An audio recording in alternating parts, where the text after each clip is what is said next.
சூரபத்மன் சிவபெருமான் கிட்ட இருந்து சாகாவரத்தை வாங்கிடுவான். அதனால இந்த அகில உலகத்தையும் அவனோட கட்டுப்பாட்டுக்குள்ள கொண்டு வரணும்னு நினைக்கிறான். தேவர்களை எல்லாம் அடிமையாக்கி அவனுக்கு பணிவிட செய்ய வைப்பான். சாகாவரம் வாங்கினதுனால அவனை எதிர்க்கிற எல்லாரும் தோத்து போயிடுவாங்க. இவனோட கொடுமையை தாங்க முடியாம எல்லா தேவர்களும் சேர்ந்து நேர கைலாயம் போறாங்க. எல்லாரும் நந்தி முன்னாடி போய் நிக்கிறாங்க. ஆனா தேவர்களை பார்த்ததும் நந்தி அப்படியே திகைச்சு போய் நிப்பாரு. ஏன்னா சிவபெருமான் அப்பதான் தட்சிணாமூர்த்தி வடிவம் எடுத்து சனகாதி முனிவர்களுக்கு வேதத்தோட சாராம்சத்தை எல்லாம் எடுத்து சொல்லி ஞான யோக நிலையில அமர போயிருப்பாரு. போறதுக்கு முன்னாடி நந்தி கிட்ட யாரையும் என்னை பார்க்க அனுமதிக்க கூடாது அப்படின்னு சொல்லிட்டும் போயிருப்பாரு. அதனாலதான் நந்தி அப்படி திகைச்சு போயிருப்பாரு. நந்தி தேவர்கள் கிட்ட நடந்ததையெல்லாம் சொல்லி நீங்க எல்லாம் கைலாயத்தை விட்டுட்டு போயிருங்க, இல்லாட்டி முக்கண்ணனான சிவபெருமான் கோபத்துக்கு ஆளாயிடுவீங்க அப்படின்னு சொல்லுவாரு. உடனே தேவர்கள் எல்லாம் என்ன பண்ணலாம் அப்படின்னு யோசிப்பாங்க. சரி, அப்போ நம்ம எல்லாம் பிரம்மா கிட்ட வேணா போய் சொல்லி இதுக்கு ஒரு முடிவு பண்ணலாம் அப்படின்னு சொல்லி பிரம்மலோகம் போவாங்க.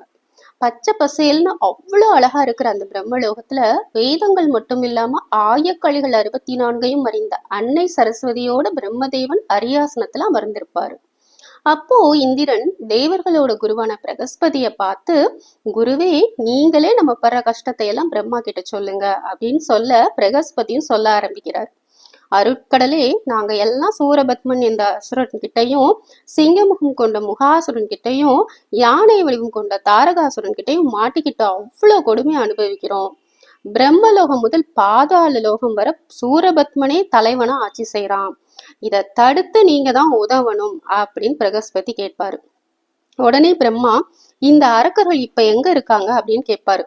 உடனே இந்திரன் பேச ஆரம்பிக்கிறாரு. பேரண்ட நாயகரே, எங்க தேவகுரு சொன்னதெல்லாம் கொஞ்சம்தான்.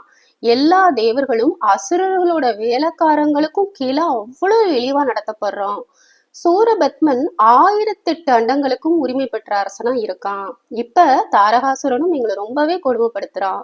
என்னோட வஜ்ராயுதத்தால கூட அவனை ஒண்ணுமே பண்ண முடியல. எங்க வாழ்க்கையே கொடுமையா இருக்கு அப்படின்னு படன்னு இந்திரன் சொன்னதும் இதையெல்லாம் கேட்ட பிரம்மாக்கே என்ன சொல்றதுன்னு தெரியாம கொஞ்ச நேரம் மௌனமா இருந்துட்டு, எந்த வழியும் புலப்படாததுனால நம்ம எல்லாரும் சேர்ந்து வைகுண்ட வாசனான திருமால் கிட்டேயே போய் சொல்லுவோம் அப்படின்னு ஒரு முடிவு எடுக்கிறாங்க.